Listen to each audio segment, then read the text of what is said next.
आज कार्तिक 26 गते सोमबार साताको दोस्रो कारोबार दिन आजको शेयर बजारमा पनि बढोत्तरी भएको छ। करिब 22 अङ्कले बढेर नेप्से इन्डेक्स 2760 आसपासमा बन्द भएको छ। कारोबार रकम 11 अर्ब 31 करोड भन्दा बढीको छ।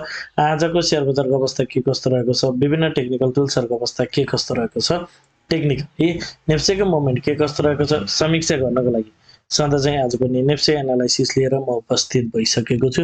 नमस्ते, म लामिछाने हजुरहरूलाई मेरो युट्युब च्यानलमा हार्दिक स्वागत गर्दछु। सुरुमा एउटा डिस्क्लेमर, यो भिडियो नितान्त इन्फर्मेटिभ तथा एजुकेसनल पर्पजले तयार गरेको हुँदा यस भिडियोको आधारमा आफ्नो ट्रेडिङ स्ट्राटेजी नबनाउनको लागि हार्दिक अनुरोध गर्दछु। स्टडीको लागि, कम्पेरिजनको लागि र रिफरेन्सको लागि मात्र यो भिडियो प्रयोग गर्नको लागि रिक्वेस्ट गर्न चाहन्छु। स्क्रिनमा नेप्सेको प्राइस चार्ट देख्न सकिन्छ। आज पनि नेप्सेमा एउटा बुलिश क्यान्डल नै बनेको छ। हिजोको भन्दा आजको क्यान्डलको साइज चाहिँ केही सानो भए पनि एउटा बुलिश क्यान्डल नै बनेको छ र कारोबार रकम हिजोको भन्दा बढेरै गएको छ। 11 अर्ब 31 करोड हाराहारीको कारोबार रकम छ। आज सकारात्मक रूपमा हामी लिन सक्छौँ। नेप्से इन्डेक्स सँगै कारोबार रकम पनि बढ्दै गइरहेको छ, एकदम पोजिटिभ रूपमा लिन सकिन्छ। अब आजको इन्ट्राडे चार्ट हेरौँ। बजार ओपन भयो लगतै सुरुवाती चरणमा नै केही माथि गएको थियो, त्यसपछि भने केही साइडेज बसेर फेरि पनि माथि गएर आजको लागि डे हाइएस्ट पोइन्ट क्रिएट गरेको थियो। त्यसपछि भने बजार केही तल आएर केही अगाडिको लेभललाई पार नगरिकन केही समय साइडेज बस्यो। दिनभरि जस्तो बजार चाहिँ एउटै लेभलमा साइडेज तल माथि गरेर एउटा साइडेज बसिसकेपछि अन्तिममा भने यो साइडेजलाई ब्रेकडाउन गरेर एग्रेसिभ फल भएको थियो, तर अन्तिममा सधैँ चाहिँ केही पोइन्ट चाहिँ सुधार भएर बन्द भएको छ र अन्तिम 5 मिनटमा चाहिँ अत्याधिक ठुलो कारोबार आएको हामी देख्न सक्छौँ। लगभग 63 करोडको कारोबार छ। ओके, र यो बिचमा ट्रेन्ड के छ भनेर हामी हेर्छौँ भने अहिलेसम्मको स्टिल ट्रेन्ड चाहिँ के छ भने तलबाट माथि गइरहेको अप कन्टिन्यू गरिरहेको प्याटर्न छ। यसले चाहिँ कुनै पनि किसिमको रिभर्सलमा गएको अथवा रिभर्सलको इन्डिकेसन भइरहेको अवस्था छैन।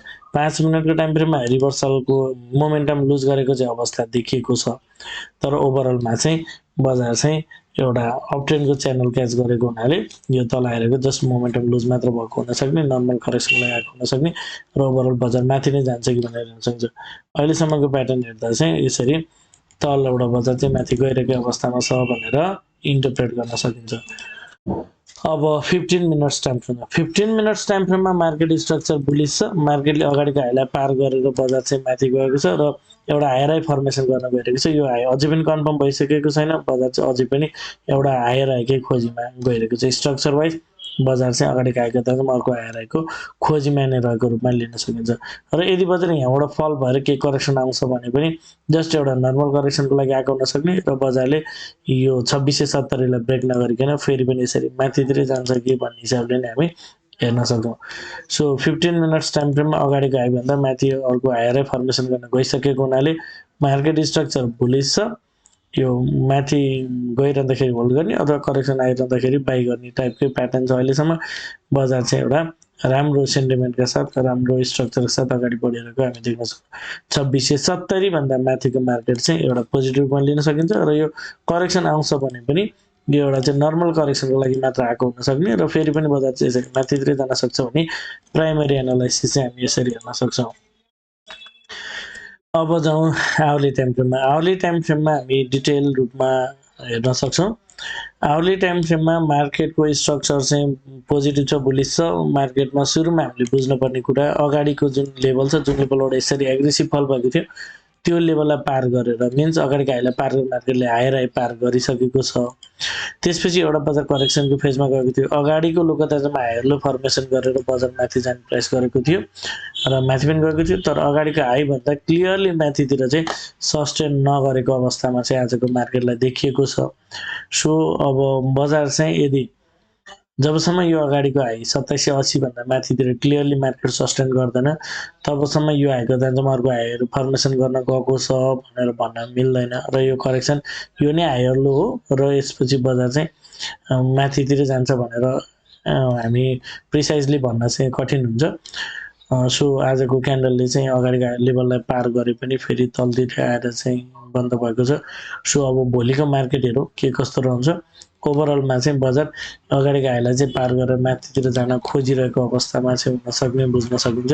सो आवली टाइम फ्रेममा यसरी नै हो कि भनेर हेर्न सकिन्छ, तर बजारले अगाडि हाईभन्दा माथि क्लियरली सस्टेन नगरेको हुनाले करेक्सनको फेजमा छ। यदि अब यहीँबाट बजार माथि जान्छ र यो यसलाई पार गर्छ भने त्यो धेरै नै सुखद हुन्छ। त्यसपछि बजार जति करेक्सन आए पनि मिन्स यदि बजार यहाँबाट भोलिको दिनमा माथि गएर माथि चाहिँ लाग्छ र 2681 भन्दा माथि 2781 भन्दा माथितिर सस्टेन गर्छ भने चाहिँ त्यसपछि जति ठुलो करेक्सन आए पनि जस्तै यहाँ पनि एउटा करेक्सन राम्रो यो एउटा बाइङ अपर्च्युनिटी थियो पटक पटक सेयर गरेको कुरा फेरि पनि त्यही टाइपको प्याटर्न रहन्छ। बजार केही फल भए पनि फेरि ओभरअलमा चाहिँ बजार यसरी नै माथितिर कि जान्छ कि भनेर नै इन्टरप्रेट गर्न सकिन्छ।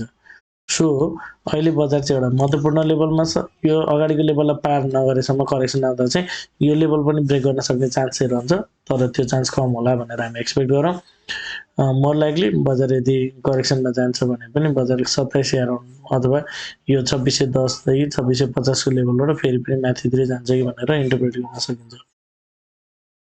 ओके, आवली टाइम फ्रेममा चाहिँ मार्केट अहिले एउटा अगाडिको हाईको एउटा सप्लाई जोनतिर रहेको छ, यसलाई पार गर्छ कि गर्दैन त्यो हेर्न जरुरी छ। र डेली टाइम फ्रेममा बजारको मुभ चाहिँ कस्तो छ भन्ने कुरा हिजोको दिनमा सेयर गरेको कुरा एउटा रिमाइन्ड गरौँ। जस्ट यसरी माथि गएको बजार यही एउटा इन्टरनल रूपमा एउटा करेक्सन सकेर माइनर करेक्सन सकेर बजार चाहिँ माथि गइरहेको अवस्थामा छ भन्ने कुरा थियो। यो प्याटर्न भ्यालिड नै छ, बजार यसरी नै माथि गइरहेको अवस्थामा छ।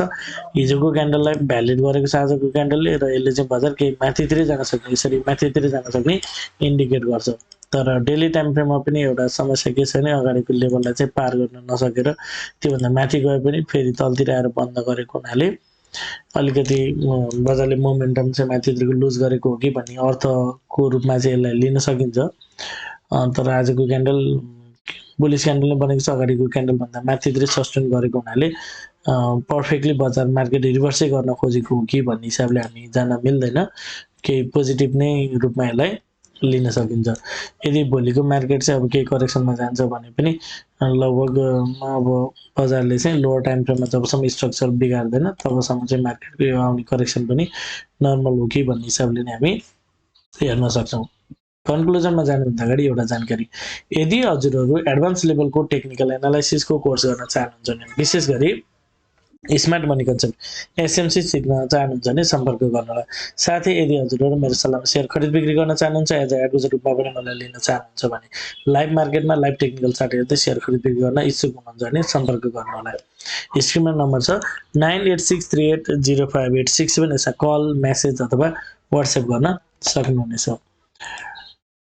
अब कन्क्लुजनतर्फ जाउँ। डेली टाइम फ्रेम र आवली टाइम फ्रेममा ओभरअल आज नोटिसेबल कुरा चाहिँ के छ भने बजारले जुन अगाडि 2780 को लेभल छ यसलाई पार गरे पनि बजार यो लेभललाई चाहिँ योभन्दा माथि सस्टेन गर्न सकेन।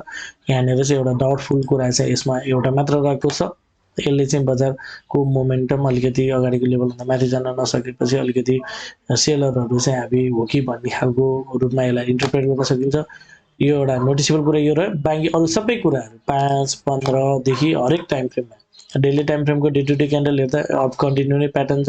हामी यहाँ हेर्न सक्छौँ मार्केट जसरी माथि गइरहेको प्याटर्न छ। आवली टाइम फ्रेममा अगाडि गएभन्दा पार गर्न सकिन्छ तर त्यही लेभलमा खेलिरहेको छ।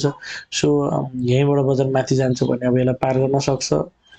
त्यस्तै 15 मिनट्स टाइम फ्रेममा बजार चाहिँ अगाडिको लेभलभन्दा अगाडि गएभन्दा माथितिर गइसकेको हुनाले बजार एउटा अपट्रेन्डको च्यानल छ। 2670 सम्म यदि फल भयो भने पनि त्यो एउटा नर्मल करेक्सन हुन सक्ने र फेरि बजार माथितिर जान्छ कि भन्ने हिसाबले नै हेर्न सकिन्छ।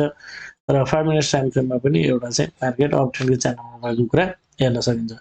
हजुरहरूलाई मेरो एनालाइसिस के कस्तो लागिरहेको छ कमेन्टमा जानकारी गराइदिनु होला। मेरो एनालाइसिस मन परिरहेको छ अथवा यो भिडियोले हजुरहरूलाई सहयोग पुर्याइरहेको छ भिडियोमा एक लाइक भने अवश्य गरिदिनु होला। मलाई केही सल्लाह सुझाव अथवा प्रतिक्रिया छ भने कमेन्ट मार्फत दिन सक्नुहुन्छ। पहिलो पटक यो भिडियो हेर्दै हुनुहुन्छ भने च्यानल सब्स्क्राइब गरेर नियमित रूपमा जोडिनु होला भन्न चाहन्छु। हवस् त, धन्यवाद, नमस्ते।